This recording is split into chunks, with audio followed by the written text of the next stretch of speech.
All right, we're here with golf fitness professional Brad Pluth over at Bluff Creek Golf Course in Chaska, Minnesota. Brad, tell us a little bit about your golf background up until where you are now as a golf fitness professional. As a golf fitness professional, because I was very interested in TPI, that originally got me interested in the fitness and body and mechanics, how the body works. Went on from there, was a little bit more curious, and I got an ACE certified personal training certificate, which really was a 20-week program rather than a 2-day program. Then went back to the level 2 TPI on the golf side. Been able to work with Mike Adams and E.A. Titchler, developing what I call a natural movement pattern. So we basically look at all the different joints, the ankles, knees, hips, shoulders, elbows, neck, spine, and how that works, and being able to construct a golf swing.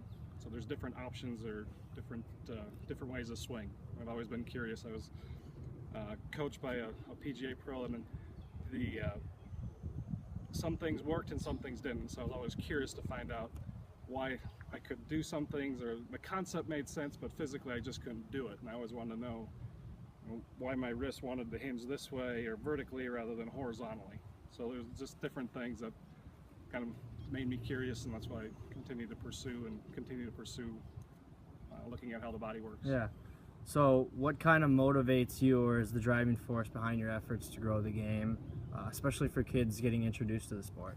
Yeah, I've always been a kid at heart, so working with kids is pretty natural for me.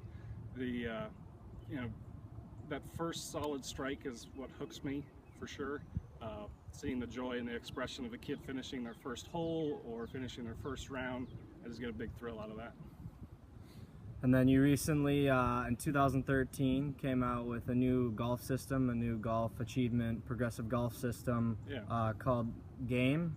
Yeah. What sparked that idea, and what does it stand for? What does GAME stand for? I'm often asked by parents, how do I get my kids started in golf? And the worst thing I think you can do is take them out for 9 holes, because they're going to hate the game because it's too long and it's just too much golf. So being more specific, the age, that 4 to 10-year-old range.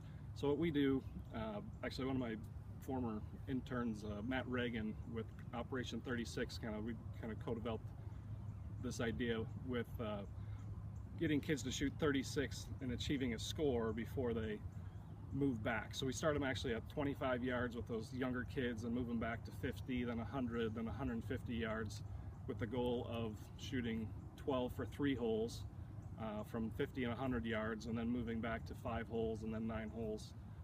You'll see the downloadable form here. You can take a look and implement some of those ideas. Now you have 4 kids. Specifically, you mentioned that you have 2 kids, a son and a daughter, who practice using this system. Yeah, I've actually trained all my kids this same way of dropping them off, and they all love to ride the cart, right? So I'll drop them off at 100 yards or 50 yards. Lucas, my little 4-year-old, would take off at 100 yards, and he just grabs one club and beats it until he gets it on the green and then putts. It's fun. They're tired. They're usually asleep by the time they get out of the parking lot, so it works pretty well. How has it helped them develop and grow a passion for the game?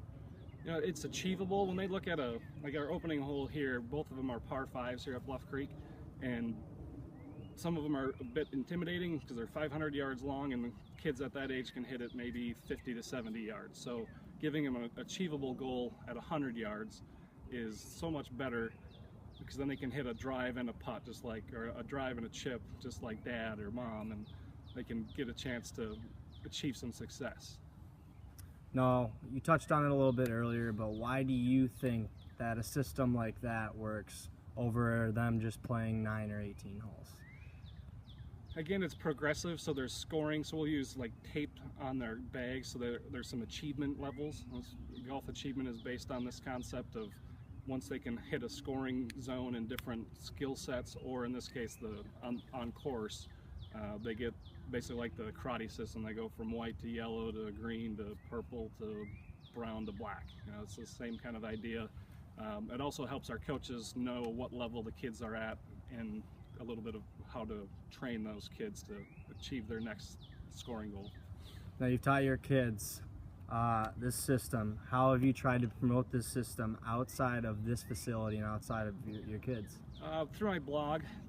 One of the cool things that we do here at Bluff Creek is $1 a hole for the parents, and the kids play for free after the last tee time. It's a great program. It's just a drop-in program, no tee times required. Usually that last tee time somewhere around 6 o'clock or so. If you want more information on that, just give the golf shop a call, and they'll be happy to answer that.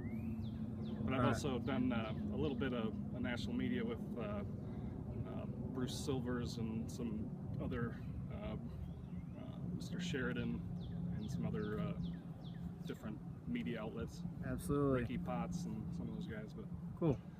All right, so what have other people said about your system? What have the reviews been like? It gives them parents love it because it's just benchmarkable. So they have a score, they have a goal, they can kind of stick to the plan, and they know the plan works because they've seen results from previous kids. So whether they're on our U.S. Kids Local Tour, playing in the Minnesota Junior PGA events. I've been probably using the system closer for 10 years, but I just started writing about it a few years ago, and it's been pretty well received. Yeah. And then you also briefly mentioned you have a podcast. Want to just elaborate on that? Brad Lance and I are doing a podcast, a business and golf podcast. We sat down one morning and just started collaborating. What are your 10 characteristics of your best golfers and business professionals or entrepreneurs? And 9 out of those 10 overlapped. So we started chatting and writing a little bit about it. And then we're releasing a podcast coming up called the Golf and Business Podcast.